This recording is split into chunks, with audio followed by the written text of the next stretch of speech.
just a bloke in a bar. What is up, ladies and gentlemen? Welcome to an episode of Bloke in a Bar, brought to you by Bloke Merch. It is Christmas time. If you're looking for some kit, we've got some incredible party shirts that will come up on the screen. If you're listening to this, head to our Instagram or our YouTube or our Facebook, and you'll be able to see what they look like. The party shirts, people are absolutely frothing on them. Or we've got bloke singlets, bloke boardies, bloke thongs, and bloke cooler bags. We've even, if you want to buy them singly, you can, so just a singlet. Or if you want to buy them in a bundle, we've discounted a bunch of stuff, put it together. Head to bloke.shop. Get them before they sell out because they're obviously limited amount. It's Christmas, so whether you go to your missus and ask for a Christmas present, or you've got a mate, a brother, a father, or women that want some bloke kit, head to bloke.shop. We've got plenty of discounts going on right now. It's the biggest sale we've ever done, and we've got heaps and heaps of merchandise. Hats on there as well. That is at bloke.shop. If you enjoy the show, if you're getting hours of enjoyment out of each week, support the show by going to bloke.shop, grabbing some merch. But I'm super excited because I've got the great Campbell Graham here. How you going, brother? Yeah, good, mate. How are you? Mate, I'm absolutely fantastic because I've got yourself here and fresh off obviously in the World Cup squad, but playing for Australia. Mate, how's life for Campbell Graham right now? Yeah, it's going pretty good. I'm coming off a pretty big high. Obviously, got to spend 6 weeks in camp with the boys, and to win the tournament was, extra special. Even if I didn't get to lace the boots up, I definitely, felt like a part of that win, and got to cap it off by, doing a bit of holidaying after. So yeah, it's good to be back home. But what was it like getting the call up? Because you were definitely a bolter. Were you surprised? Were you not surprised, or what was it like? Yeah, I was a little bit surprised, to be honest. I'd sort of been in talks with the Scotland squad. That's sort of where my head was at the back end of the season, and I was pretty confident that I was going to go and play for Scotland in the World Cup. And then after that prelim, I'd been told that I was in the 30-man squad, which I was stoked about. But it's funny because I knew that there were still cuts to be made, and I actually I got a message from the Scotland coach saying, "Oh, congratulations on making the Aussie squad." It's because we'd had a conversation previously that, if Australia opportunity ever came up, then that's where I would, that's where my allegiance was. Yep. And that sort of happened. And then I remember the next day, the Scotland squad got announced and I wasn't in it. So I was sort of had a bit of head noise. I was thinking, there's still cuts to be made. So what if I get cut? Then I'm, not going overseas at all. So I sort of messaged him, and I messaged him back, said, "Thanks, mate, but there's still cuts to be made. So if I do get cut, where does that leave me?" And he said, "I'll talk to the Rugby League World Cup Association and get back to you."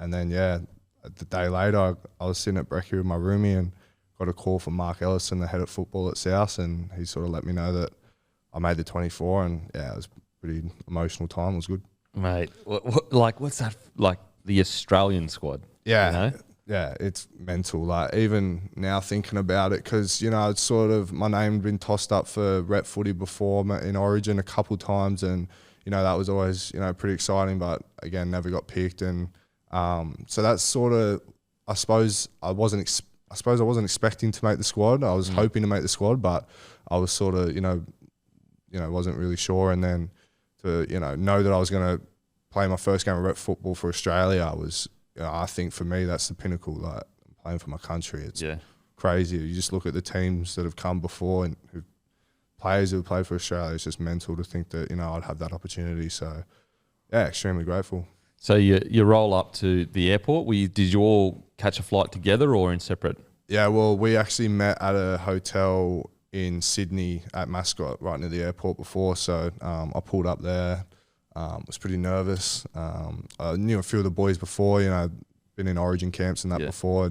So, and obviously Trell and Cam from Clubland. So, I knew a few faces and that, but still the whole sort of... The level of player? Yeah. Like, everywhere you look, it's a superstar. It's mental. Like, just captains and leaders of their clubs, and like you said, just superstars. And even just Mal. I'd worked with Mal before in 19 for the Nines and Prime Ministers. But it was pretty cool to sort of just walk in and just see all those faces, and it was good. And so you get there, you roll in. When did Trell find out? When did Trell find out that you'd made it? Because was it yourself and Trell were the two Rabbitohs in it? And Cam.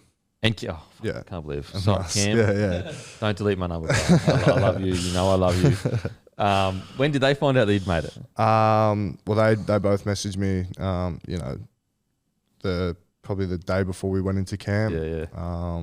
Just said, you know, congratulations. Did it banter when you rolled in or what? Yeah, a little bit. Yeah. No, they were stoked for me. You know, they're massive supporters. You know, of just the whole squad at South. So, you know, I think there's that feel at the club where if one of us succeeds, then we've all succeeded. So, you know, to sort of get that opportunity to play with them was mad. So you get on the plane, you fly over. Was it the first time you'd done business before? Yeah. Bruh. Crazy. Yeah, It is another level. I know. And once you go business, it's very hard to go back. Because on the way back, you know, they were sort of saying, we're all going to have to leave on this day if you want that business class flight. And I was like, fuck.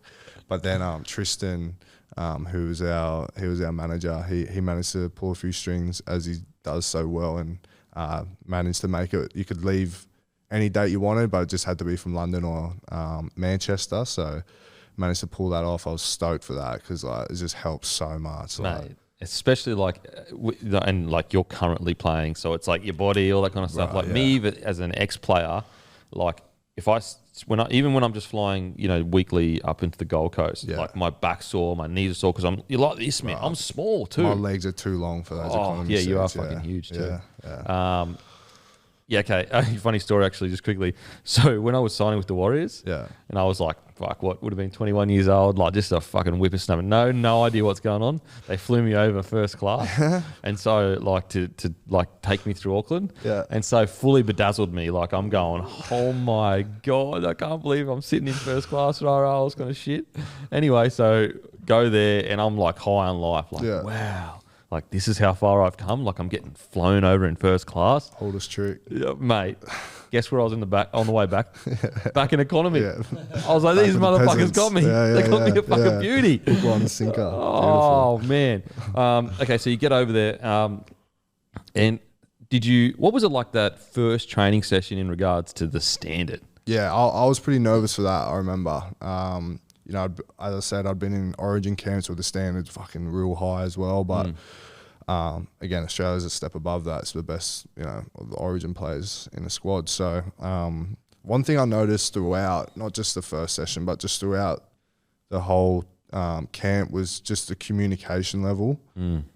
Just Mal and the coaches didn't have to do hardly any talking. It was just all driven by the boys. You know, as I said before, like you got all these captains and leaders in one squad. You know, you sort of just sit back and it's like clockwork because everyone's talking, everyone's communicating, every pass is crisp, standards are super high. So, yeah, that was, you know, I remember being pretty nervous for that, and you know, you're sort of overthinking everything. Like fuck, like you almost go back to thinking about how to catch a footy in that, just because you don't want to fuck up so badly. But but then once you sort of, you know, do a few con games and your ass is hanging out, then you sort of just go back to your natural instincts. And I really enjoyed the training that we did over there. Actually, it was you know, pretty tough, but standards were very high. Was there anyone specifically that you learned a lot off over that camp, watching them train, way that they carried themselves? Yeah, I really liked how Jack Whiten went around you know, camp and went about his business. He's, you know, a great lad, Jackie Whiten, and you know, he sort of grabbed me after nearly every session and we do extras together. So that's probably why he stands out for me. As I said, like, you know, you see boys like all these blokes who are at the top of their game for a reason. They're all very professional about how they prep and all that kind of thing. Nath as well. Nath was always the last person to come off the field with goal kicking and that. So that was pretty impressive. But yeah, Jackie Whiten, we used to do a few extras after, you know, every session. So yeah, we bonded pretty well. Yeah, Jackie Whiten. Fuck, he's a good footy player, man. Yeah, like, just a footy player, right? Exactly. Like, that's the thing. You hear the cliche, oh, yeah, he's a footy player, but like, Jackie really is. He actually a is. Fucking footy player. Yeah. Like, you could chuck him in the front row off the bench and he'd do a job. Played back row on Origin. Like, I remember I asked him and I was like, what's your favourite position? And he said, honestly, bro, like, chuck me anywhere. Like, give me a pre-season anywhere and I'll be ready to play that position. So, and I just want to rip in. That's it. Like, and that's what he does. Like, every game he's just 100%, like, everything he does. Some of his carries, like World Cup, were just fucking hectic. And like, in the shittest part of the field with blokes flying out of line, and he would just, every time, he'd almost embrace the contact. Yeah, and he'd best kick chase in the comp, I reckon. Yeah, fucking oath. Yeah. Okay, so you get over there. Now you've got the kangaroos. Is it the wallaby? What's the name? Emus. The emus. Apologies, emus. So Yeah, you were considered an emu when you got there. Yeah. Well, the emus were pretty much the boys who didn't make the 18 each week. Yep. So first game against Fiji, I didn't play, but I was 18th man, so I was 19th man, so I wasn't an emu technically. Yeah. I wasn't actually a qualified emu till the Lebanon game, I believe. It took me a while to actually get my first emu cap. Oh, really? Yeah. Which I was pretty proud of. But Murray Talangi, he was the most capped emu. I think he had four caps under his belt by the end of the tournament. Yeah. So, I mean, fuck. But yeah, emus, Mal drove it pretty hard. You know, the night before the game, the emus have to go out in the piss and have a good rip and time. tear. So that was good fun. Yeah. And so what do they do? Just towel you up fitness wise before the game? Yeah, captain's run, you get folded, and then pretty much straight from there you start planning what you're going to do that night. And so how many? There's what, six years? Yeah, well, it's the 6. 6 years? It'd be 6. Fuck. Or How good's 5. I don't remember, think now. 5, I think. It's funny, like, you know, it doesn't matter how far we come with science and all that kind of stuff and training. Nothing brings crews together than getting together and just enjoying each other's company. 100%. I think like nearly at the start of every rep thing that I've been involved in, there's been, you know, piss at the start of the camp, and like you said, it's the easiest way to bond. You know, it sort of just brings people out of their shells. For someone like me, I'm a bit of an introvert, so you know, it's a great opportunity for me to loosen up a bit and you know, with new faces and you know, build new connections. So yeah, it's definitely a reason behind it. Was Talangi, by the time he got to his 4th cap, was he going, mate, I don't want to do it. Over it. I don't want to do it. So over it, because especially if we had like the Friday game, you know, you're on the piss Thursday with the emus. Yeah. We won every game, so you're on the piss Friday with the boys. And then if it's a long turnaround like Saturday night, like boys are going out for a look. So it was pretty hectic. By the back end, boys are sort of putting their hand up for 18th, 19th man, so they didn't have to go out. But Tuilagi was about to pull out. He was. Matter of fact, he had the biggest tour of the lot. Yeah, he did. He was impressive though. He really impressed me. You know, on the field, but then off the field as well. Yeah, good. Hey, mate, up in Townsville. Yeah, it's either go outdoor or get on the beers with the boys. Yeah. That's funny. The emu is far out. I love that. Like, that's one thing I really like about Mal's coaching style is like how much he connects to tradition. 100%. You hear like all the Queensland players talk about how like it was almost the focal point of the camp. I'm not sure what it was for you guys, but for the Queensland camps of like respecting what had come before. 100%. He was huge on that. We'd have meetings, you know, pretty regularly, and we'd have a meeting sort of after the weekend on the Sunday night. We'd all sort of get back together after having a day or two off, and each one of those meetings he would refer back to, you know, the history that we wanted to create for this jumper and the jersey. And he really, from the start, from the first night we met in Sydney, he spoke about you know, how big the occasion was, because obviously everyone knows, you know, it's a huge honour to represent Australia, but he sort of emphasised that, and yeah, was ready to, you know, run for a brick wall after he'd finished talking, because he had so much passion himself for the jersey and for the stakes. So it was good. And so you're getting through camp, and how did you find out that you're going to be putting the jersey on? Yeah, so Mal pretty much off the bat said everyone's going to have a game. So, you know, I was sort of just thinking, you know, when would that be? And the first game against Fiji, you know, first training session, Mal just straight off the bat named the team. I was 19th man, so I was like, you know, fair enough, that's all good. And then the game I did want to play was the Scotland game, which was the game I debuted in, just because a few factors. You know, obviously, versus in Scotland, it's where my dad's from, and it was being played in Coventry, which is where my mum is from and grew up. So, you know, I thought that would be a pretty cool way to do it, and you know, luckily that's how it happened. And he just named the team on the I think it was the Monday morning, and yeah, it was, you know, pretty fucking exciting feeling. Like I was just told my mum and dad straight away, and you know, my mum has a lot of family in Coventry and heaps of friends, like even friends that, you know, she hadn't seen in 20 odd years, rocking up. So it was great to have a, you know, support base like that. And I met, you know, nieces and nephews that I hadn't met before. They were like 18 years old, so it was good. Like it was such a sort of special occasion for me just to play for Australia, but then to, you know, be able to do it in front of, you know, family and supporters like that, it made it extra special. So I tried not to think about that sort of too much leading up to the game. I just wanted to, you know, do my job, which was, score 3 tries. Score 3 tries. That was a job. That was a job. But yeah, that in itself was, you know, something that I was thinking about, you know, being on the wing.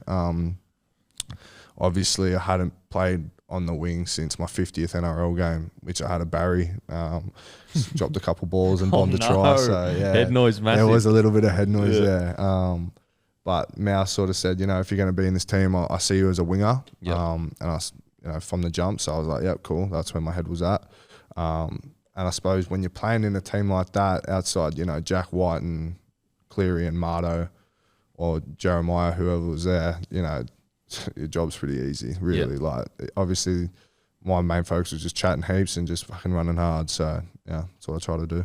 And then it's so weird how, like, that's literally, like, obviously can get complicated game, but sometimes it really is just run hard and just do your job. Yeah. Like, and everything else comes on top of that. I find, you know, running hard and that, it's things that you can control, and it's things that just get you in the game and get you in a good mindset for the rest of the game. And that sort of helps me focus on, you know, more technical or, you know, points of the game. But I think for me, it's just, you know, if I can start the game by running hard and tackling hard, then, you know, my mindset's right. Yeah. That I mean, it's a cliche. I'm not sure if fans are aware or whatever, but the amount of times you get senior players saying to you, get an early carry, get an early carry. 100%. It's so important. It is so important. It changes your game. Yeah. I think, like, there's been games, especially when I used to play on the wing, where, you know, almost no fault of your own, but 10, 12 minutes go by and you haven't had a carry yet, and it starts playing on you in your head. You're like, fuck, I need to get a carry. Yep. You start overthinking everything. You can't leave your wing though because it's over on the other side. And the coach just told you to keep your width because blah blah blah. Exactly, yeah. But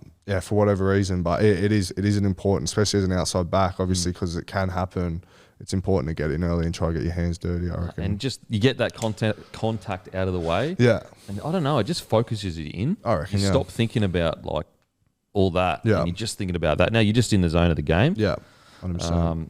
Yeah, okay, so you make your debut. What's it like when you put on that jersey, you look down and you're looking at the green and gold, the famous green and gold? Yeah, it's mental. Like that is probably when it sort of started to sink in, is when I got to the stadium and singing the anthem was, you know, that was a special moment. Seeing sort of my family in the crowd, it's sort of hard not to get emotional when you sort of see, because they're at the end of the day, they're the people that you're playing for, and obviously everyone back home here in Australia. And to do it with the blokes that, you know, even though you've only met a few of these blokes for the first time in this camp, like you build these bonds pretty quick in footy teams and footy environments when you're living together for a number of weeks. So, yeah, emotions are high, and like I said though, I was really trying to keep a focus on playing footy. So, but yeah, that moment when I pulled on the jersey was definitely one that I'll remember for the rest of my career, rest of my life.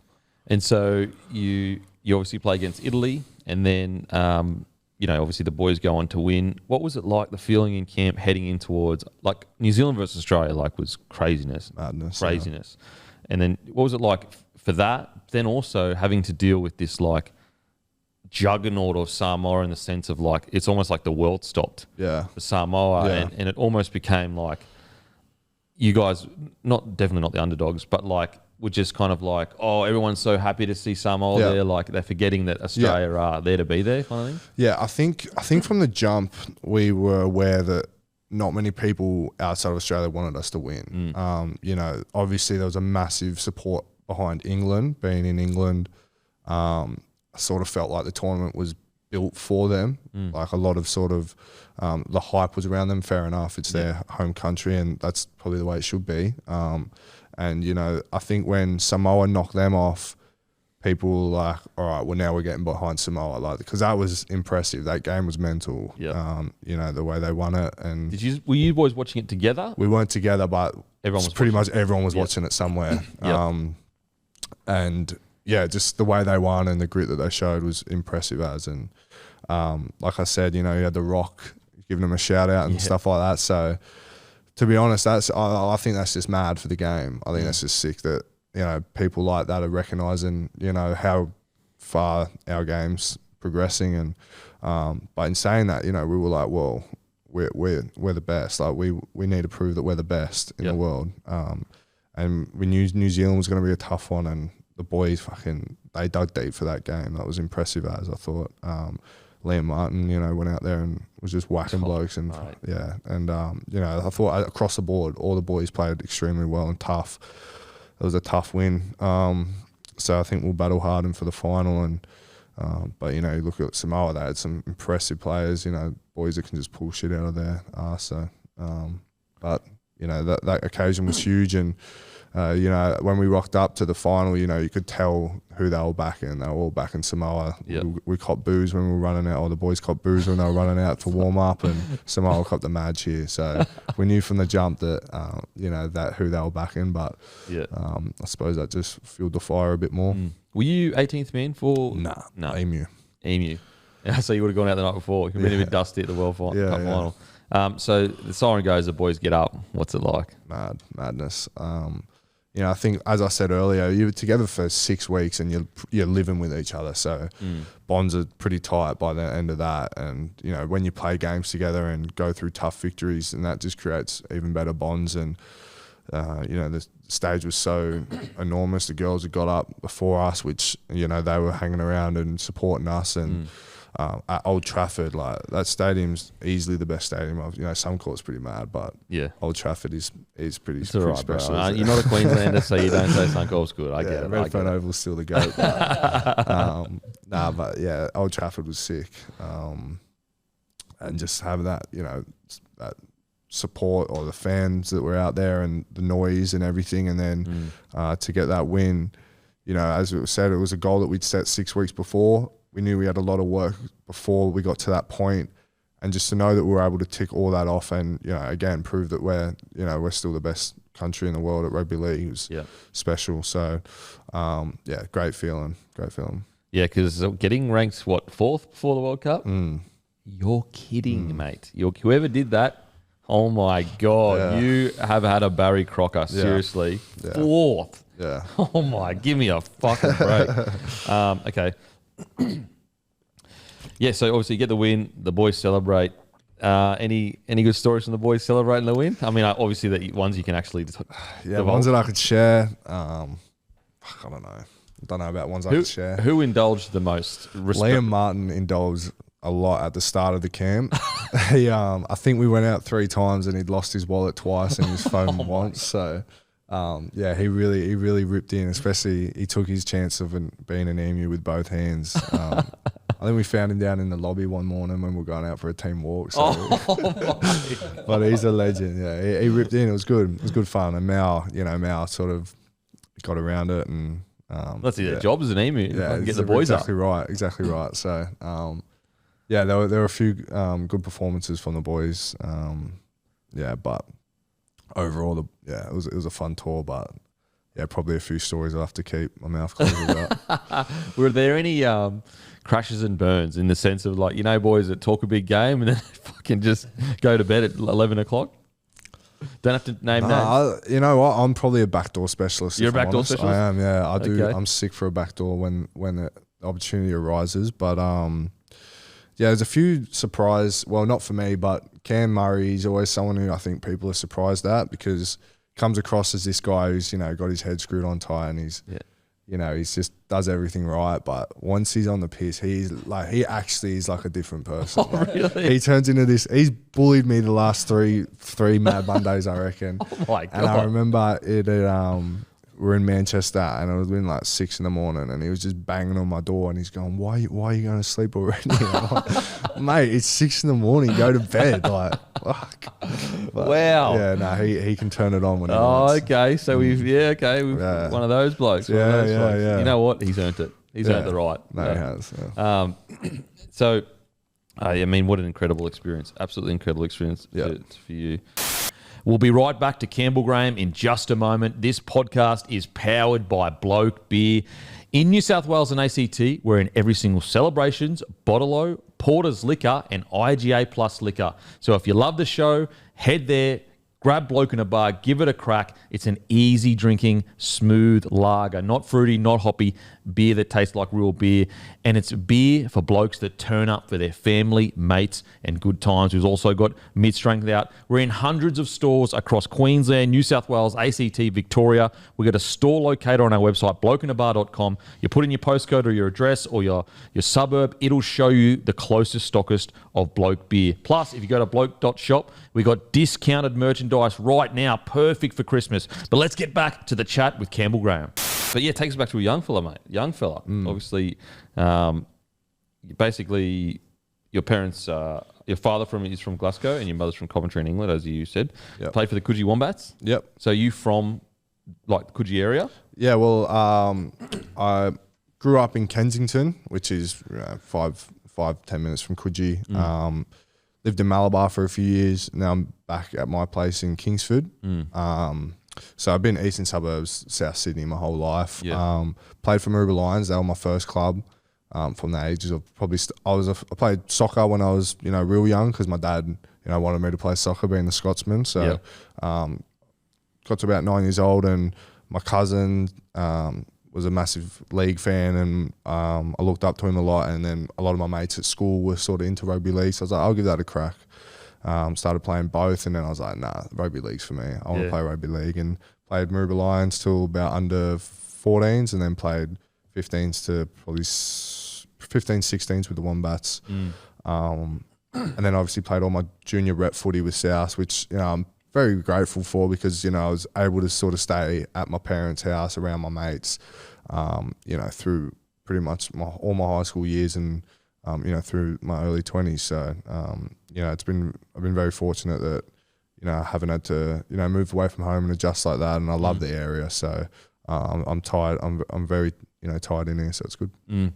And so from a young fella, obviously around 9, did you say you started playing league? Yeah. Were you immediately standing out, or did it take you a while to kind of? Well, when I was at Maroubra, we were a Division 2 team. Yeah. And I was pretty good for Division 2. Probably one of the better players in Division 2, I'd say. But again, like we'd sometimes go up and versus a Division 1 team and just get slapped. So I wouldn't say I was one of the guns when I was growing up at all. I remember like the first sort of junior development teams are called the Junior Bunnies at South, and they start with under 13s. I didn't make under 13s junior bunnies, didn't make under 14s junior bunnies.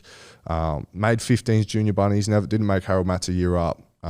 So nothing like that. I wasn't one of the next big thing coming through. No, I definitely wasn't that.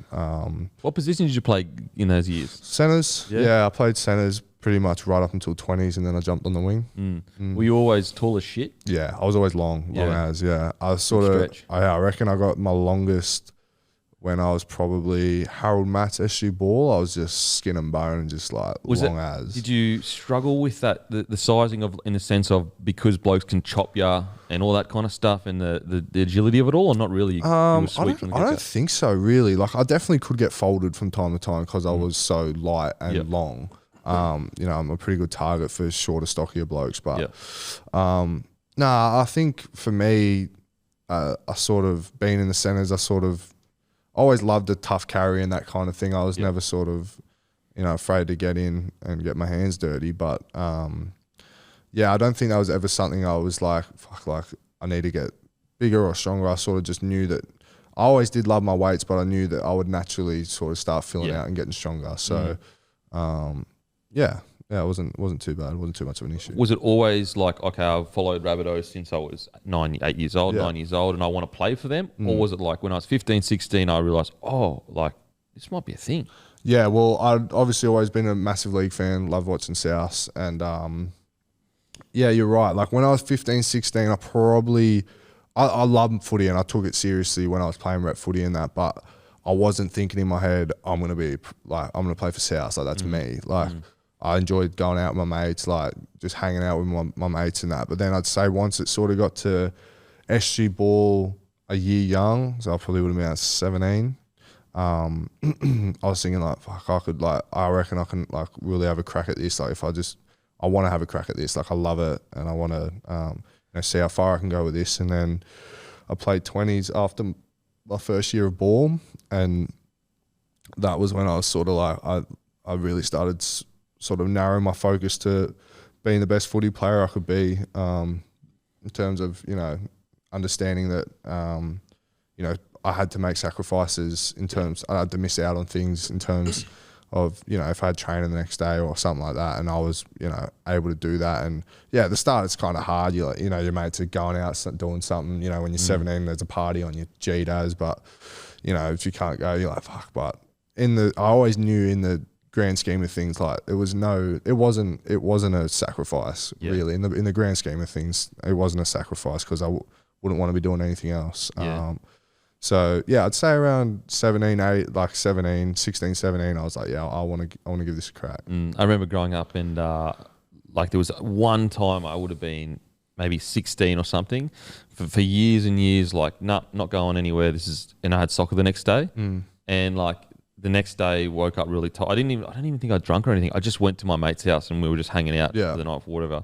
And I rocked up the next day and we played. I didn't play bad or whatever, but I just didn't feel good. Yeah. But I felt so guilty. Yeah. I was like, I cannot believe I fucking went and hung out with my mates the night before a game of soccer. Yeah. And then after that, I was like, never again. Yeah. I think some people have it, and you know, other blokes are just like, well, some people can just pull it off. Yeah, like they can just fucking do what they want. Sometimes it's better for them because it releases their mind a bit. 100%. I'm not one of those people. I sort of need to know that I've ticked every box kind of thing. And but like I said, there's blokes out there that, you know, can get on the piss, you know, or cruise the night before a game and just go out there and kill it. And that's mad. I take my hat off to them. It's impressive as. And the amount of blokes that we'd have speed on Mondays and they'd be at the Normby on a Sunday arvo. That's right. Yeah, I'm crazy. Like, I can't do it. Hey, like I feel fucking terrible. Yeah. Okay, so you get SG ball, you get it into flag. Yeah. When did they start discussing either New South Wales Cup or first grade with you? Yeah, I probably my first taste of sort of any NRL was in the preseason of 2017. A few of us went up and trained with grade once a week or something, or twice a week in the preseason, and that was sort of like my first real sort of introduction to any sort of NRL or like high level. And then I remember I was made captain of the flag team, played the first 10 games, was playing pretty well, broke my hand against the Tigers, and then I remember I was like pretty filthy and I was coming back from injury, and my first game back, I think it was either my first game back or my second game back, they were like, you're going to play Cup. Yeah. Like, you're not coming back to 20s, you're going to play Cup. And I was like, shit, like I've just come back from injury and now I'm playing. Because I reckon that is probably like that's the biggest step is going from flag to because Cup. they're men. 100%. And just everything's more physical. And, like I said, I wasn't ever the biggest lad like when I was younger. So I think the difference between a high quality New South Wales Cup game and a high quality NRL game is just speed. Yeah. Agreed. Yeah. I agree with that. And yeah, I remember I was like, shit, right. And we were the North Sydney Bears at the time. Benny Gardner was the head coach. So he was actually a teacher at my school too. So I knew Benny Gardner. I knew who he was in that. And, you know, he sort of said, yeah, I want you to come and have a run with us. So I was like, that's sweet. Yeah, played in the centres. I remember against Penrith at North Sydney Oval. Remember Kikau was playing. So yeah, they had a pretty good team. Were you playing centre on Kikau's edge? Yes, I was. Yeah. Yuck. So that was a good introduction. But I played pretty well. Yep. Played all right. You know, I was pretty happy with how I went, I guess. And then played a couple more games of Cup, and then by this time it was nearly the back end of the season, and I'd done a few training sessions in season with the NRL as well, but I was still at school at the time, so it was sort of like juggling the school. You made Aussie schoolboys that year too, didn't you? I made Aussie schoolboys that year, 17. Yeah, I did, yeah. So, yeah, that was pretty much like the school were really good about it. Like if you need to go for a day of training at South and go, they were good with it. So I was trained with them a few times throughout the season, and then towards the back end of the season, Madge was sort of saying, you know, if you're good enough, you're old enough, you know what I mean? Like I was 18 and he was pretty much saying like, if there's an opportunity to play and you perform, then I'll pick you. Yep. And I sort of thought like, maybe he's just saying that to gas me up a bit. Like just pretty much at the end of the exactly right. Sort of say like, are you in contention, just to sort of gassed me up, and I was like, all right, mad. Didn't really think that the opportunity would come that season. But I remember we had our trial HSC exams, and I was studying at home, and then got a call from Madge. I was meant to play 20s that night against the Dragons, and he's like, yeah, Robert Jennings done his knee at captain's run. You ready? And I was like, shit. I was like, yeah, I think so. I think I'm fucking ready. Let's go. So I hung the call up. Like, I was literally like shaking when I ended the call. I was like, all right. Told mum and dad. Were you still 17 at this stage, or just 18? I was 18. Yep, yeah, okay. I'd probably been 18 for a few weeks at this point. And then I was pretty happy that that's how it unfolded, because I didn't have to dwell on it for a week. I was like, shit, well, it's happening tonight. Let's go. Let's you get caught up in the whirlwind of it. 100%. And that whole day, I can't even really remember what I did that day. You know what I mean? Like, I just fucking, I don't even remember. I remember getting to the ground, and I remember Sam Bird just calling me and Greg calling me, a few of the leaders at the time, just saying like, yeah, like we believe in you. Like we reckon you're ready to go. And how good is it? Like, just had Sam Burgess, Greg Inglis calling me. Yeah, that helped. Like, I was like, fuck, all right, the boys are backing me, so like, let's go. Went there, and lucky enough, got the win. It was a pretty tight game. I remember Bri Goodwin scored in the corner, and Renault kicked it from the sideline to sort of seal the game. So it was sick. Did you debut centre or wing? Wing. Yeah. That's usually the way. Like, bring young fellas through, chuck them on a wing. Yeah.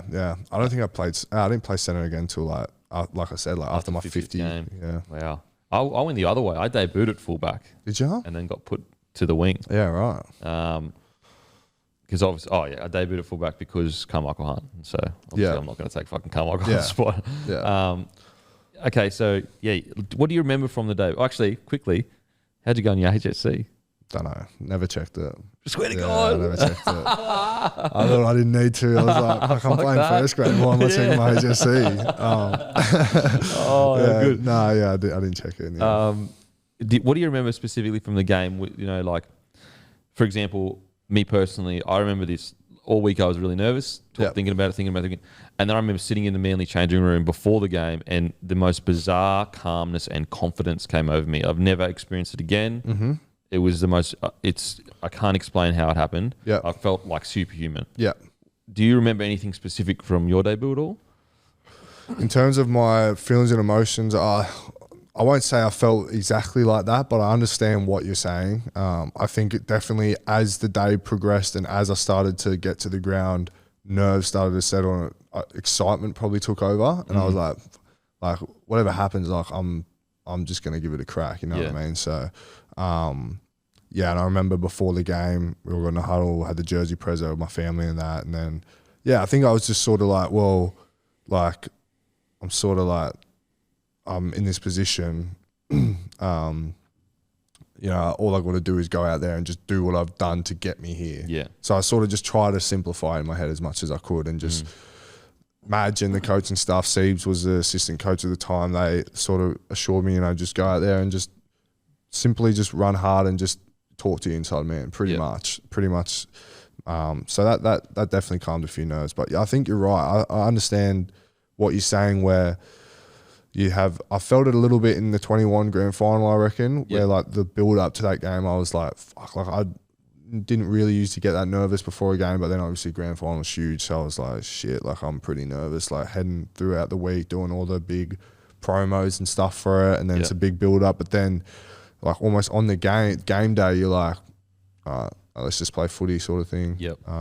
Let's just do what we've done for the last 27 games or whatever. I feel like it might be something where, because we've been doing sport at a relatively high level for so long, it's almost like a natural thing that we've developed, I guess, where your body clock kind of kicks in and goes, no, it's work now. Yeah. This is work now. Get it done. Yeah, for sure. Yeah, well, I mean, how good. Debut, get the win, and it's a tight match.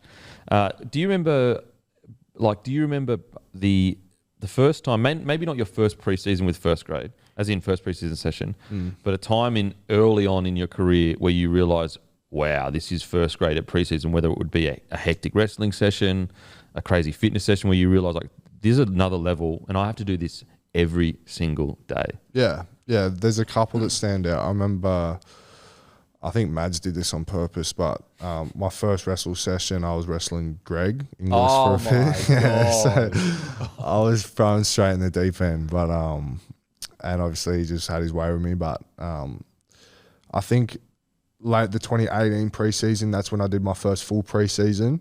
And, you know, Siebes had a big emphasis on, you know, repeat efforts, and obviously every preseason's hard, but probably because it was my first one, that one sticks out to me as being like, that was tough. Like there were days where I remember we'd go massive field session, weights, wrestle session in the afternoon. Because I was a young lad, I was always the second group that would go through. So there's sort of like, they're long days.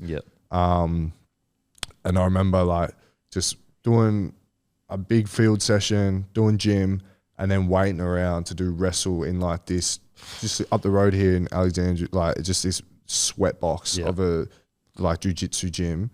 And you just get there and you'd see the boys who are like, or just finished the session and they're busted.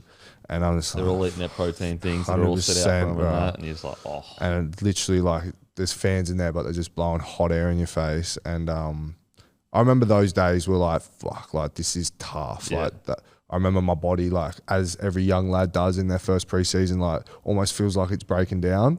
I kind of feel like they intentionally break you. To build you back up. I reckon, And also see who is going to cut it. And I think that's a big thing. I think I did my first army camp with Wayne in 2019. And that's when I really saw that side of things where they're not looking to see, you know, who's the fittest or strongest. They're looking to see who's going to, when it comes down to it, who's going to bitch it. And, you know, when there's senior boys around you, you don't want to be that guy. So, yeah, it is a big mental thing, I reckon, pre-season. It's funny, like when you're 18, 19 years old, you don't realise not the games they're playing with you in regards, but the tests they're putting you through. So like, for example, army camp, we were on like this was the first ever army camp I did. It was the first time I'd ever been with a first grade squad. Anyway, we're like 3 or 4 days in and it was absolutely wild. They made me at this point, I didn't even know how to throw a punch. Like never, like, I mean, I'd obviously gotten fights growing up, but I didn't know how to fight. Anyway, so they made me box with Justin Hodges. And I'm like, bruh, what the fuck is going on? I'm just getting towed up by a guy. Taking it easy, And he's like, probably at this stage, I would have been about 75 kilos. He would have been, 95 or whatever. And they were just testing to see if I cutted it. Like, they didn't care that I would get towed up. 100%. But I'm a mat scrapper now, though, bro. No. But yeah, like these little tests they do, and you don't realise when you're a teenager that it's happening. You just think, you're going, what the fuck? 100%. Yeah, 100%. But in hindsight, I think it is the best way to see what kind of player you're going to be as well. Because like, I think like those kind of situations, they do reflect how you're going to play on the field and who's going to actually, you know, make repeat efforts and all that kind of thing. So, I understand, you know, now looking in hindsight, I understand why they put you in those situations. But in the time, you're just head noise central going, 100%. What's going on? And I'm sure I'll have those moments, you know, still to come. Yeah. Like wrestling GI, like notoriously argue, like maybe the only person that might have been stronger is Trell. Like, but everyone says GI is like number one pretty much. He would I remember like he wouldn't necessarily rip in the gym, but when it came down to testing day, he would smash everything, like gun, man, and just do it with ease. And he was someone I remember like just watching him coming back from his ACL in 17, and he would sort of come in the back end, and that's just when he was starting to do skills again, and I was like, fuck, like that's it. Like you can tell, like he's a step above. Yeah, like, one of the goats. One of the goats. Okay, so the first preseason, when did you sign? I guess your first bigger contract, like long term, but like not long term, but you know what I mean. Like when you're a younger fella, you get year deals. Yeah, I think I signed. I was signed in 16 or 17. I think it might have been 17. I remember I re-signed in 18 and then re-signed again in 20. So it would have been probably 17 or 16. I think. Again, like obviously young lad, sort of just stoked that they're throwing anything at you, and you know there's an opportunity to be in the first grade squad in the future. And you're like, fuck, I'll do it for free. 100%. Like literally, like you're paying me to do this. Like it's a G up, but probably 16 or 17. 16, 17, and that first contract, you'll always remember that first. Like just going, wow, far out. Okay, so 2017 happens, and basically, like 2017, and then so Siebes comes 2018. Was it weird for you as a young player having to deal with that kind of fallout, I guess? I was pretty like, I was wasn't sure how to sort of think about it, because in my head I thought, I'd build this relationship with Madge. He believes in me to play NRL. I don't know if Siebes does yet. You know what I mean? Yeah, like I don't sure. know how Siebes sees me as a player. I don't know. Does he even want me at the club? Exactly. Like that's the sort of thought process that Siebes was assistant coach the year before, so I had a good relationship with Siebes. But again, when you're head coach and you have to make the calls, then you don't know. So to be honest, in hindsight, it's probably a good thing, because it made me push extra hard in training, and I knew that there was a spot that I had to earn. Again, I wasn't going to be given a spot. You never are in NRL, but I knew that I was pretty much starting from scratch, which was good for me. And I remember start of that year, I broke my hand in the Wigan trial, which was like the first trial. So I missed the first like 3 rounds or so. And Richie Kenner got the nod for that right wing spot, and he was killing it. Him and Robert Jennings were killing it that year. Really, really good for us. And then Richie did his ankle syndesmosis, I think, in like round 9, and that's when I got back in the team. And I was lucky enough to play the rest of that season. Scored your first meaty against Newey Knights at Knights home ground. Yeah. How'd that come about? Easiest try I've scored. Renault just long ball, cut about 4 boys out and just hit me straight on the chest. But I was still stoked out. It felt like I just run the field. That feeling of when you go over the line and there's like free, like open green space. Mate, it's the best ever. It doesn't get any better. Even if you don't have to do anything. 100%. All you got to do is put the ball down. It's still a mad feeling. Seriously. Yeah. Okay, so 2018 happens, and I guess this was like, you made your debut the year before, and obviously you played, a decent amount of games. But do you feel like this is the year where you kind of go, okay, now I'm stepping into a first grader? 100%. I think even though I'd played 5 games in 2017, I didn't feel like I was in all honesty, I didn't feel like I was an NRL player yet. You know what I mean? I was, still in my mind, I was probably still a reserve grade player who was lucky that I was able to play a few games of NRL. But I remember doing a whole preseason in 18, and then like in 2018 in the season when I got to play NRL again, I felt like, okay, now I'm actually contributing to this team in a positive way. I'm contributing to our results, which, that's when I started to think, like I'm now cementing, or I'm starting to earn a spot in this team permanently. So, I'd say the back end of that season is when, I really sort of started to cement myself as an NRL player. Yeah, it's almost like a natural progression for young rookies to go from happy to be there to you've got a job, bro. 100%. And I think the leaders at the time pushed that massively. Sam pushed that massively. I remember Sutto, like you're in this team for a reason. You're a part of this team. Earn your jersey. And I think that's what my mindset was for 2018. Did you have any, it seems like it was quite a smooth transition for you out of school into first grade. How good, life's good. Was there any setbacks at all for you where you were like rattled and thinking, do I get a contract? Do I not get a contract? To be honest, mate, I have been very fortunate with my progression at South, but there's definitely times like when I broke my hand in 2018 and I saw Richie sort of get that nod and he was, they were killing it. So like I was thinking, well, I'm going to be, back up for this season, and I just got to play my best footy in New South Wales Cup and just hope an opportunity comes. That was probably the only time I was really sort of like things aren't going great for me right now. But in all honesty, mate, like I've been very blessed with my progression at South, as I said, and I would just believe that an opportunity would come eventually, and it did, and luckily I was able to take it with both hands. But it's that, as a young fella, because you're not mentally, I guess, equipped, the stresses of when you see, and they're your mates and you're happy for them, but like they get your position, they start playing really well.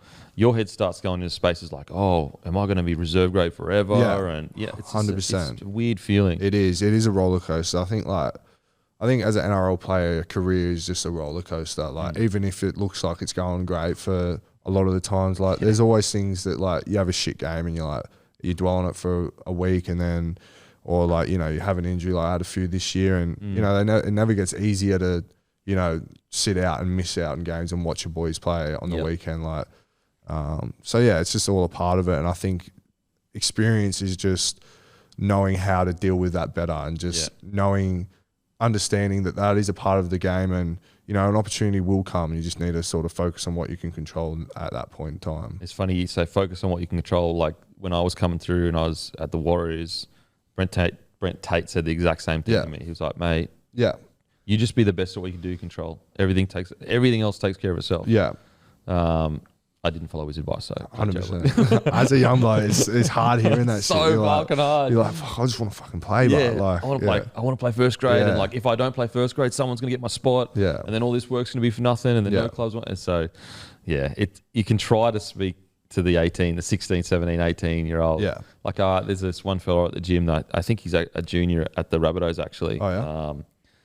And I think he had an injury or whatever. Maybe part of Jersey flag now, whatever. Yeah. And I just keep trying to tell him, mate, just all you need to focus on is having a good attitude at training and just train hard. And I always wonder, like, does he really believe me, or is he, you know what I mean? 100%. Hopefully. I mean, you look at blokes like that I've, you know, played with, like Connor Tracy's a great example. I think when I got to the club, he was coming off his third ACL. Crazy. And now, you know, he was at South. I don't even think he played NRL that year. I think he debuted in 19 or 20. I remember I debuted with him against Para, and he was a half, and you know, he played pretty well, but you know, South sort of let him go, and he went to Cronulla, where he's now killing it as an outside back. Like that just shows, like, that is what we're talking about when you say just control what you can control. Just believe that there is going to be an opportunity that comes down the line, and you know, for blokes like Connor Tracy, that's just what hard work and just staying committed, you know, it just proves it,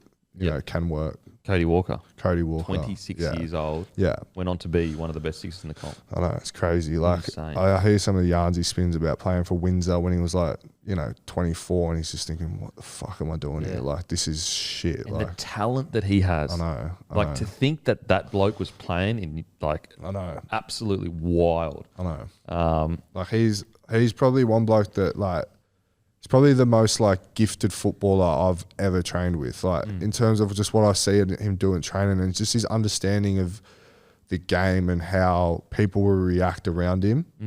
He talks, like, I think he's assistant coach for the Indigenous team this year.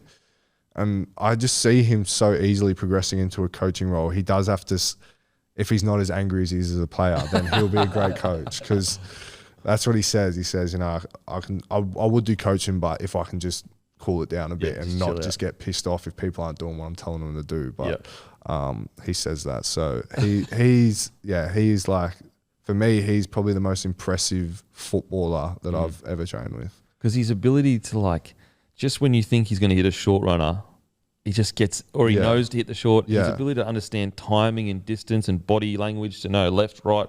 It's just, it's like amazing. Okay, so 2019, you guys reach your second preliminary final. Had you already played finals footy in 2018? 18 was my first year of finals footy. Yeah, first year of finals footy. What was that kind of step up like? Yeah, I remember that was pretty nerve-wracking for me. First finals game was down in Melbourne against Melbourne, and we lost by a field goal, I remember. I know. I've played down in Melbourne, it would have been about 6 times now. Packed my jeans every time, never got to wear them once, because we lose every time we go down there. Because that is a tough trip. We lost by one. Was it 1 point this year, at the start of the year? I think we lost by a field goal.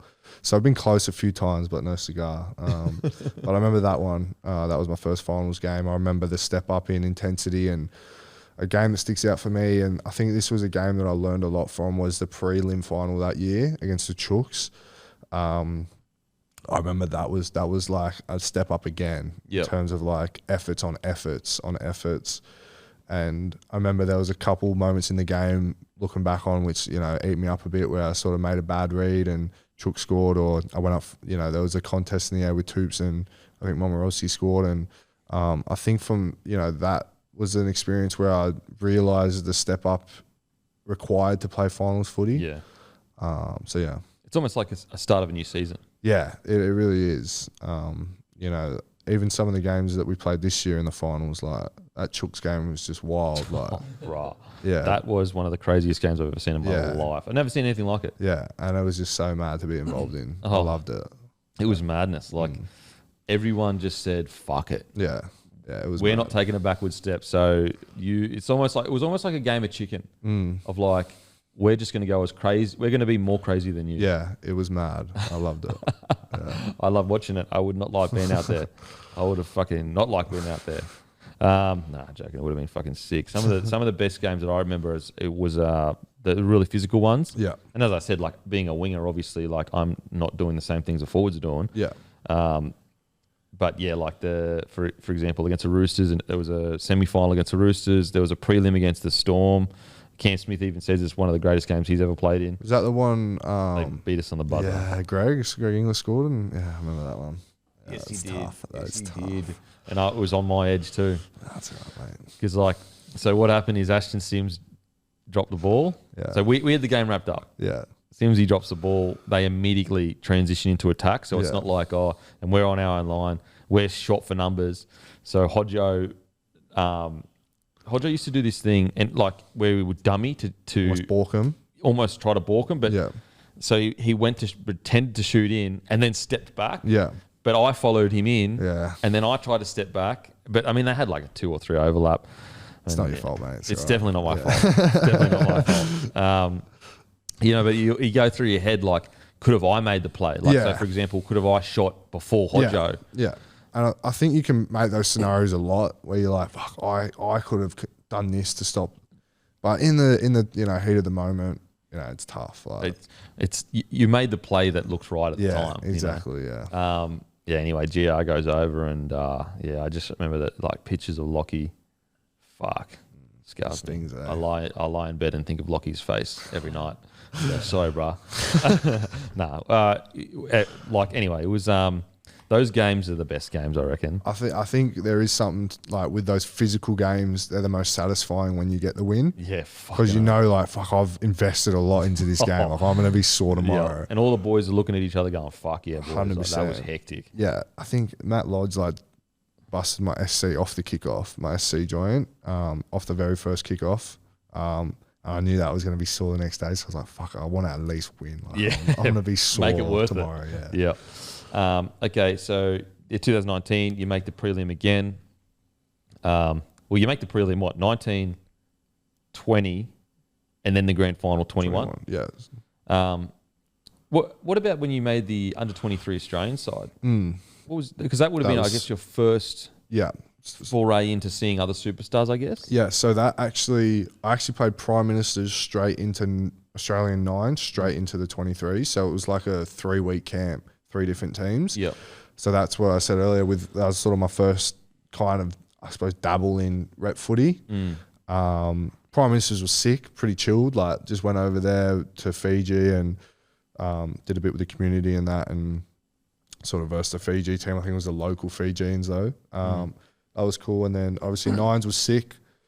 That was like playing with Fox and Mitch Moses and Kalen Ponga, like guns. So that was mad winning that. And then the 23s team I remember that being a very enjoyable camp. Yeah. Because like blokes are sort of like around your age and like you played with a fair few of the blokes coming through. Yep. That was a very enjoyable camp down at Wollongong, and I remember looking around and thinking, fuck, like a few of these boys like wouldn't be far off an actual Aussie jersey right now. Like, so there was some guns. Like if you look at, I think we were in camp, like just tour that we just had in England, and we actually went through that team. I forget who it was with, but it might have been Tino. And we're looking at the team list, and we're like, fuck, like look at this team now. Like nearly like half of these boys would be in this Aussie squad. Yeah.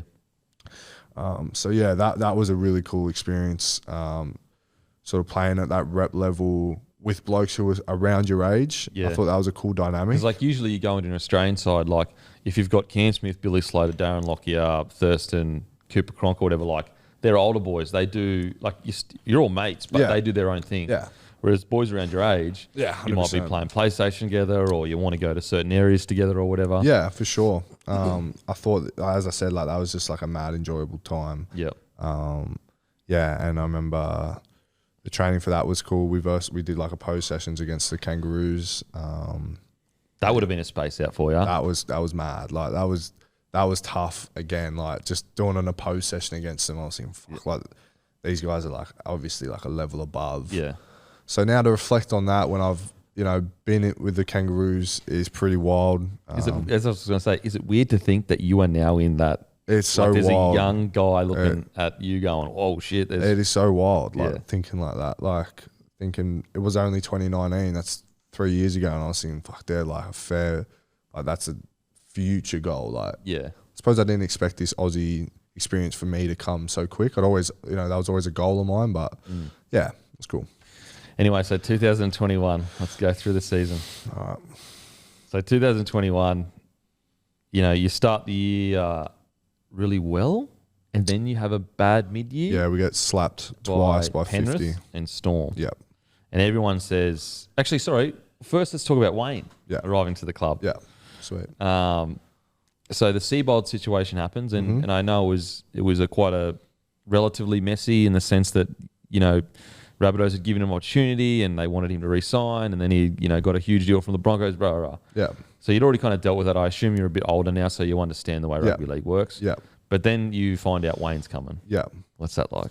Again, like we spoke about earlier, it was sort of that feeling where it's like, I need to prove myself again. Like this is, again, because it's Wayne as well, like I was sort of didn't know what to expect. I sort of only saw what everyone else sees from the outside looking in, that he looks pretty stiff. He's like coming in, doesn't give you much. So like, I remember that was sort of my mindset again. I was like, I need to earn my jersey again. Like this is like, I know he's not just going to give me a jersey. So I remember that preseason was different, but what he did well was he didn't change much. He came in and said, I like how you guys operate.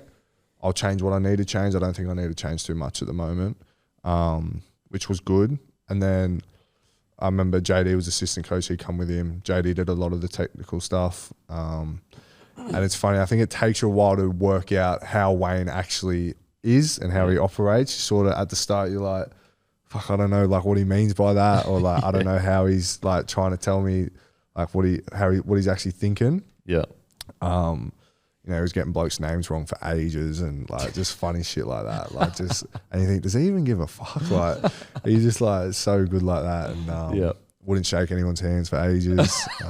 That was good. So, but then obviously as time goes on and you spend more time with him, you work out how much care he has for you as a person and as a playing group, and you understand that he's all about a good time. Like he loves boys going out on the piss. Like as long as you just talk to him about what you're doing. Yeah.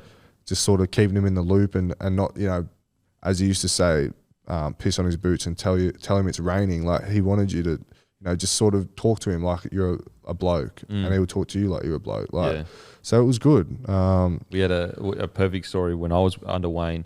Is we were playing really well in 2008, and then we had a bit of a bad patch of footy. Yeah. And he called us all in a video session, and he was like, and sorry for the podcast listeners, heard this story before, put us in a video session and was like, boys, if you want to organise Mad Monday, we can do that 100%. Like, let's do it now. But we all have to be on the same page here. Yeah. He knew that would fucking rev the boys up and get us ripping and tearing. Yeah. But it's an example of him going, we just need to communicate and 100%. Be together rather than playing group coach.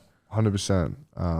It was really good. Like, yarns that I told earlier about, Sam, was always the one who would sort of be pushing us to go out on the piss. He was the sort of like social captain. And, there'd be times where some of the coaches, like the higher ups at the club would be like, oh, we want you to stay in. And then Sam would just go and talk to Wayne, and Wayne would sort of be like, all right, we can go out, but we just need to do this. And he was great for that. He was really, he really surprised me about, how he approaches footy and how he approaches life. It's pretty mad. I think it's surprising, how happy he is when you haven't met him before. 100%. And like joking and jovial and whatever, but I think it's also surprising at how simple his footy game plan is. Like he kind of leaves that to other people. And my experience, he was more just like, do two things really well, and that's it. Yeah. I don't know if you experienced a similar situation. I did. He had a lot of, he put a lot of accountability. He was big on accountability. I remember you know, after every game, we would have to give ourselves a rating out of 10 of how we thought we played. And then he would give you a rating after that about how he thought you played. And it made you be honest with yourself and with him about where you were at. And it was good because, you know, you had to sit there and reflect on your game. You couldn't just say, oh, I played shit, I'll, you know, be better next week. Yeah. It was like, well, I played shit. Like, this is why I played. This is why I think I played shit, how I can be better next game. But JD did a lot of sort of the technical stuff. Like, Wayne wasn't hands-on with game planning and stuff like that. He definitely was involved in that. Yeah. And, you know, always had the final say. But JD, I suppose, put the structure in place for Wayne to then say, this is how I want you guys to go out and perform. I mean, that's what assistant coaches are for. Yeah. Yeah. To take care of the detail while Wayne is making sure the team as a whole is headed in the right direction. For sure. Okay, so 2021, you know, you start the season relatively well, then you hit a rough patch. When you get beaten, smacked, basically, nearly 3 times? Twice. So it's twice where you got done by 50. Yeah. Were you always kind of like, no, it's all good, we'll turn it around? Or were you like, ooh, we might not be up to it this year? I think we always had that belief because we'd performed. We knew how well we could perform, and we'd proven it earlier in the year. And not making excuses, but the Melbourne game, you know, we were down on troops. Penrith game, they just came out and blew us off the park. Really, like realistically, that's what happened. And we knew that we just I don't think we could have played worse against Penrith. And you know, they're back to back. Like, they're a great team. So. There was still belief, definitely. Like, and Wayne made sure that there was still belief. The next training session, he come in and rush video, just goes, fuck that. We're focusing on what we can control this week. Yep.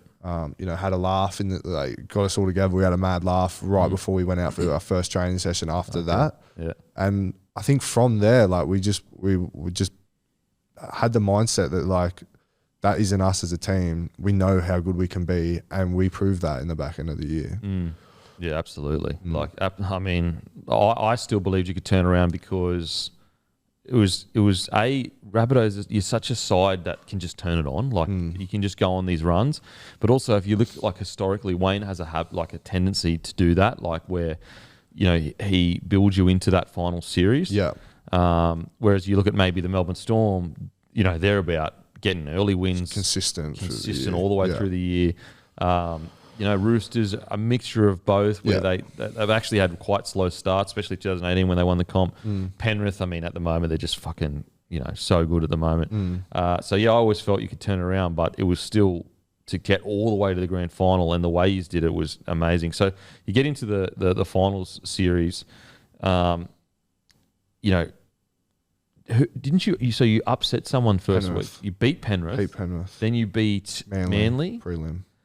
GF. And then into the GF. Yeah. So when you beat Penrith, was that like kind of the line in the sand of like the confidence that you needed, I guess? Yeah. As we spoke earlier, that was a game. That's a game that I think will stick out for me for a while about the satisfaction after a win. I know it was a big game, it was a finals game, but just some moments in that game that could have changed, but there was blokes turning up and making special efforts and just staying like in the grit of it and just coming away in the back end and just having to invest everything into that win. And I remember before the game, Wayne said, like, there's no fallback option. Like, we need to win this game. Like, that's our best way to win a premiership. Like, we don't think about next week. Think about winning tonight. Yeah. And don't worry about next week. Like, there's no fallback option. We need to win. So we were up for that game, and I think we showed that, and we got a real good win against them. And then the Manly prelim, we were just firing, and I remember we started.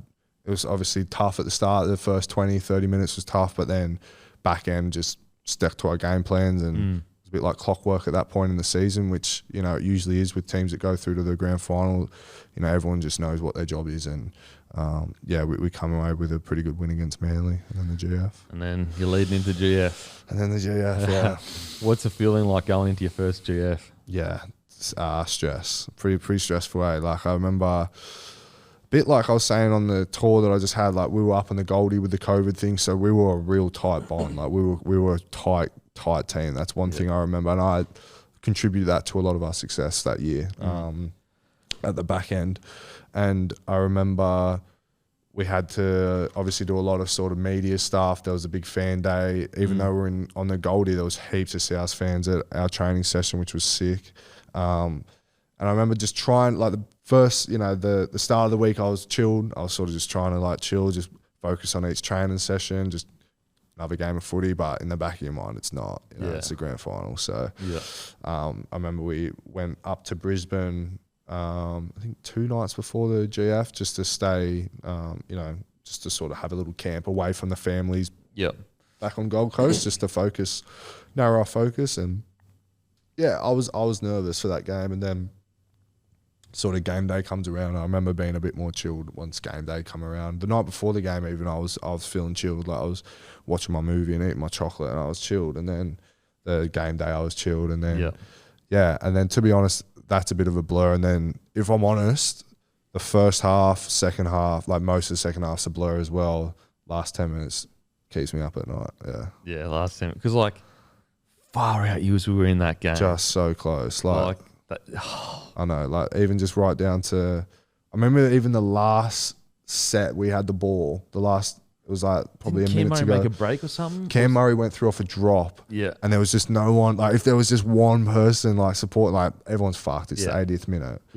But like that's how close it was. And then even right down to AJ scored in the corner, Renault misses a goal from the sideline. But then even I still had belief that, I knew he could kick a field goal from, 50 out if he had to. And we got to like 40 meters out and I was like, come on, bro. Like I still had belief, but yeah, it just obviously fell short. And then, the rest is history. What about personally for the grand final? Is there anything you remember? Like, was it the pace of the game? Was it the atmosphere? What was it like? Atmosphere was a big one. I remember, probably the noise was a big one. Like I hadn't quite played. I played in a few prelims, but I hadn't played in one where you proper like have to scream at the bloke next to you. And the stadium was only half full, wasn't it? It was like there was still seats in the stadium, but that's Suncourt for you, so on top of you. So it was sick. But I remember like the experience, obviously apart from the loss, was great to be involved in, and it's obviously full time goes. It's shattering. Like losing the grand final is so fucking tough. Like that sat with me for a while. Losing a grand final. You'd almost rather get pumped sometimes. You would, you kind of would, like. But in saying that, like, I was proud of how we played, and well, no one gave you a chance midway through the year. A lot of people thought you were going to drop out of the 8. Yeah, exactly. So, to sort of get that close to winning a premiership, it stings. Yeah, Wayne always said that the deeper you go, the deeper the cut. Like, you get beat, you don't make the finals. Yeah, we'll go again next year. You get knocked out, I've been knocked out in a few prelims. It hurts losing a prelim, but doesn't hurt as bad as losing a grand final. Oh, mate, especially that grand final where it was so, like, both teams were defending so well, like, so fucking well. It was just tit for tat. Yeah. We'll be right back to Campbell Graham in just a moment. This podcast is powered by Bloke Beer. In New South Wales and ACT, we're in every single Celebrations, Bottle-O, Porter's Liquor, and IGA Plus Liquor. So if you love the show, head there, grab Bloke in a Bar, give it a crack. It's an easy drinking, smooth lager. Not fruity, not hoppy, beer that tastes like real beer. And it's beer for blokes that turn up for their family, mates, and good times. We've also got mid-strength out. We're in hundreds of stores across Queensland, New South Wales, ACT, Victoria. We've got a store locator on our website, blokeinabar.com. You put in your postcode or your address or your suburb, it'll show you the closest stockist of Bloke beer. Plus, if you go to bloke.shop, we got discounted merchandise right now, perfect for Christmas. But let's get back to the chat with Campbell Graham. Yes, obviously that stings, and you roll into the next year, 2022, and you fracture your cheekbone on the 5th of July. So you would have been about, 6 weeks into the season? No, I fractured my cheekbone round 16. Oh, round 16 of 2022? 17, 22, yeah. 5th of July, sorry.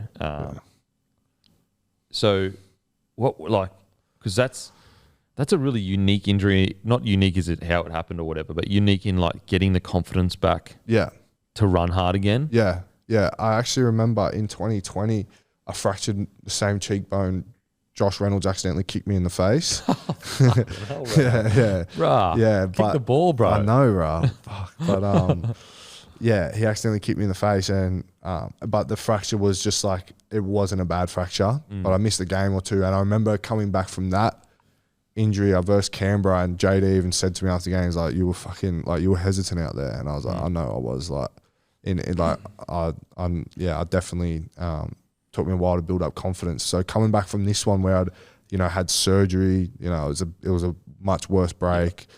I missed about 5 or 6 games, I think.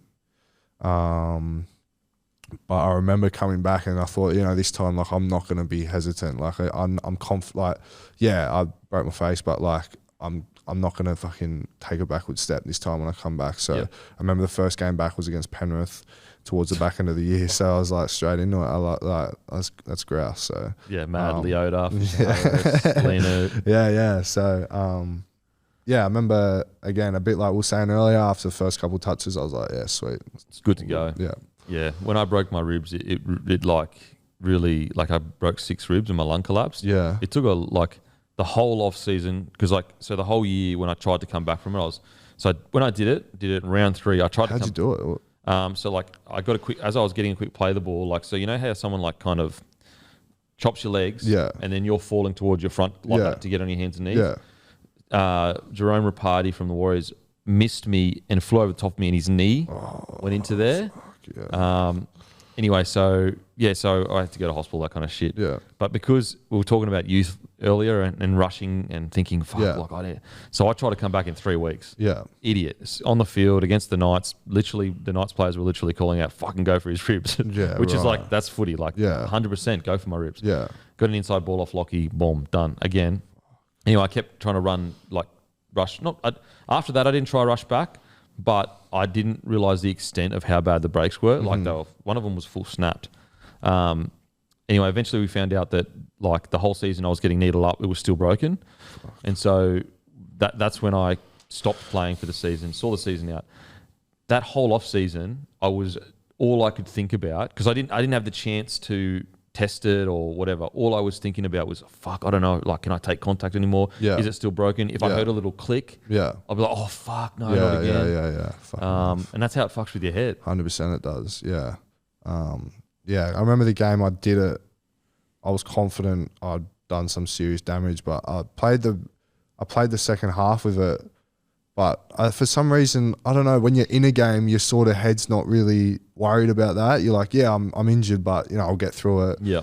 It's almost sometimes coming back from an injury when you've had time off is harder, with your head. Like, because I think sometimes when you're on the field and you're just in the moment and you're in the thick of it, like, yeah, you're busted, but you're like, fuck, I can get through this, no dramas. But I think once you've gone through that rehab and had time on the sidelines, and then you're coming back from it, that's when it's sort of like, I don't want to go through that again. Like, I don't want to fucking go start my rehab 100%. All over again. So I think that's a bit to do with the psychology, Yeah, for sure. For sure. When you're in the field, adrenaline's going and you don't want to let anyone down or whatever. Yeah. Okay, so you fractured your face, you come back. And like, this year, I mean, we've already spoken about the World Cup call-up. But, I feel like you went even to another level footy-wise. Do you think, like, was there anything specific that you did, or do you just think that you're getting more confident in what you can do? I think it's a combination of both. I think after 21, obviously had my time off, and then I remember coming back with like I was more hungry after losing that grand final, but I think I just enjoyed coming to training more. I think I started to love coming in and spending time with the boys. It started to build some really good friendships and that and connections with the boys, and I had a lot of enjoyment coming into training. It's sort of like I look forward to coming into training in pre-season, and that's still how it is for me now. Like, I just when you're younger, you're just rattled. 100%. Like, you're like, fuck, I got pre-season. Like, I was just loving it and I still am. And I remember, I think JD put me into the leadership group as well. That sort of probably gave me a little bit of a mindset change as well. Because if you look at our edge on the right edge for South last year, you got Keon, Lockie debuted that year, myself, and then, Source was there, who's experienced, but he was sort of, in and out a little bit. Jackson, who's, still pretty fresh, and Tane, who, he's a bit older, but he hasn't played I was the most experienced on that edge. Yep. So I think that might be why JD had done it. But I think that sort of gave me, I was like, fuck, all right, like I'm not much of a talker off the field, but like I can talk on the field, and I can, I can definitely like just put my best foot forward on the field. And I think that sort of gave me, I guess, probably gave me a boost of confidence as well. But again, I think I've just tried to progress and improve slightly, through the first few years of my career. Yeah. Oh, I mean, you can tell, like, just rounding out your game so well. Also, like, watching you can understand, like, you realise how much impact you can bring with your carries, all that kind of stuff. So there, this season, obviously, I think it was a successful season for you guys with everything, with all the people that you lost, the fact that you could still get into a prelim. But what about the Origin call-up? The first Origin call-up is into the squad. Do you remember that? Yeah, I remember that. I remember it was 2021. I got called into the Origin squad. I remember, again, coming in pretty nervous. I was like, fuck, all right, like coming in the squad. But, I'd worked with Freddie a lot in pathways and stuff like that. So I sort of knew how he operated, and again, had a few boys, Cookie, Trell and Cam, they were in the squad with me. So I was tight with all those boys heading in. And I remember just really trying to learn, because I knew I wasn't playing. I was like 19th man, but I just was so, willing to learn and just watch blokes, like, because Tommy Travojevic was sort of had that niggle and hammy injury, so his loads were monitored throughout camp, and I remember that gave me a good opportunity to jump in and do a lot more than I probably would usually as a 19th man. So that was a really good learning experience for myself. And I remember another thing that I took out of it was just like the lead up to an Origin game is just crazy. Like just leaving the hotel, going to the stadium, it's like, fuck, like I wasn't even playing, and I was like, fuck, bro, like I'm G'd up, like I'm ready to go. Like Jerome Luai and that, like playing all their 1-4 and that was pretty sick. And there's like a police escort taking you to the stadium. Yeah. That's one thing I remember about it, which I thought was really cool. Was it ANZ? Nah, for me, because I wasn't in camp for all 3 games. I was in camp for game 1 and 2, I believe. Game 1 was That's Townsville. a record win. Yeah. Yeah. Townsville, and then 2 was Gold Coast? No, Suncorp. And then 3 was Gold Coast. Yeah, it was all 3. Actually, yeah. So all 3 in Queensland, and he's fucking towed us up. Shit. Yeah, I mean, fuck. What was it like? Were you sitting on the sidelines for game 1? Yeah. Watching Tommy and Trell. And Trell, bro. That's just like that's just the most crazy centre combination, I reckon. Like, they're both similar but very different, I think. Like, Trell's just got that power run, like, just a bit of a fucking, like, natural freak, like, strong. But Tommy Travojevic is just, you know what he can do. It's so insane. I argue that centre pairing is as good as any that's ever played the game in the history of the game, period, bar none. That Origin, like, either of them, I think Tommy Travojevic got the player of the series. Either of them could have won. Trell could have easily won that as well. Like, no one would have batted an eyelid if Trell got it too. So, yeah, that was sick to watch. Yeah, far out. What an incredible performance. I mean, good one to get called into. I mean, yeah, like to be training in the sky blue when you roll in and they're like, oh yeah, your kit's over there, and you get your bag and you open it up and it's got all the training gear and that. You're just like, oh wow. Yeah, that was crazy. Like, even just getting like a 19th man jersey with Graham on the back was sick. So you still got that? I still got it. Oh, that's sick. Yeah, that's like sick. it doesn't count, but it's still mad to have. Mate, counts more than bloody anyone else that didn't get a 19th man. Yeah, that's cool. Well, yeah, that's just incredible. In regards to who's the biggest pest that you've ever played with, and why is it Cody Walker or Adam Reynolds? Yeah, it's definitely Adam Reynolds, I think. Cody Walker, because Adam Reynolds is more consistent. Cody Walker's has his days where he'll come in and just chill a bit. Like, Renault just like, there's something wrong with that man.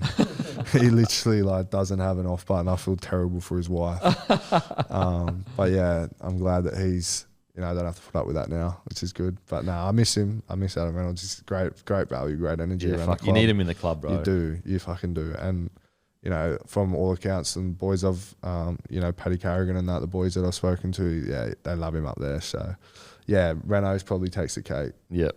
Do you have any hobbies outside of footy that you enjoy? Yeah, I started surfing in COVID. Yeah. I was really enjoying that. I loved it. I was going down to South End Maroubra Heaps. Sutto invited me up to North End a couple of times, which was, that was a big accomplishment. But I was really enjoying surfing. I did it 2020, 2021, doing a little bit in the off season last year, but just with my shoulder and that, I sort of had to pull back on that a little bit. Yeah. Just got a sort of niggling injury, so it's probably one thing that stirs it up the most. So I sort of have to chill on that a bit. But apart from that, not really. Like a lot of boys are into their golf and that, but I was talking to Liam Knight actually yesterday about picking up a new hobby. He threw out cycling, but I'm not about to start cycling. But You're the tallest cycler in history. But I just love getting down the beach and that. To be honest, like I'm usually down there, and especially in summer this time of year after pre-season training, I'm usually just cruising down the beach. Now ask all the boys this: favorite rapper of all time. Favorite rapper of all time is Eminem. Yeah, closely followed by Kendrick. I got to see him in really? Yeah, I got to see him in Manchester. Matty's seen him tonight. Yeah, I was chatting to him about it before. In for a good night. He's just a great quietly performer. He's dogging the boys to do it though. Wow. We're actually me, Guru, and Timmy, to celebrate the dominance of the podcast all year, are going for a couple of beers. Wow. And he's literally said, I like Kendrick way more than you boys. You know what? I'll back that. Wow, there's no loyalty left in the world anymore. Yeah, he was sick. He's a mad performer too. I was telling this yarn earlier as well. I saw Eminem in 2019, but he was playing the night before Sutto's testimonial, which was our first trial game of 2019. Bro, I saw Eminem is it ANZ? Yeah, ANZ. I saw him there too in 2019. Yeah, and a Hilltop Hoods opened for him, and I love Hilltop Hoods as well. So and Royce to 5'9" was before? Yes, yeah. So I went there to watch Hilltop and Eminem. So I was standing for about 6 hours. And you in the standing section? Yeah. I was in there too, bro. In the mosh? Yeah, bro, 100%. I was absolutely indulged. Let's just put it that way. There was a few. Yeah, I wish I could indulge after playing the next day. Oh my God. We ended up going to because Eminem's the GOAT for me too. We ended up going to fucking Ivy Bar or some shit after. Really? I didn't even know that going out scene, but we were indulging. Let's just put it that way. Beautiful.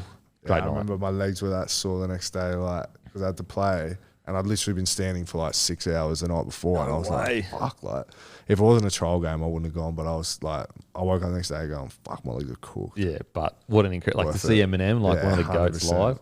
Yeah. Guess who I got to see? I think it was 2014, 15, all in one day. Who?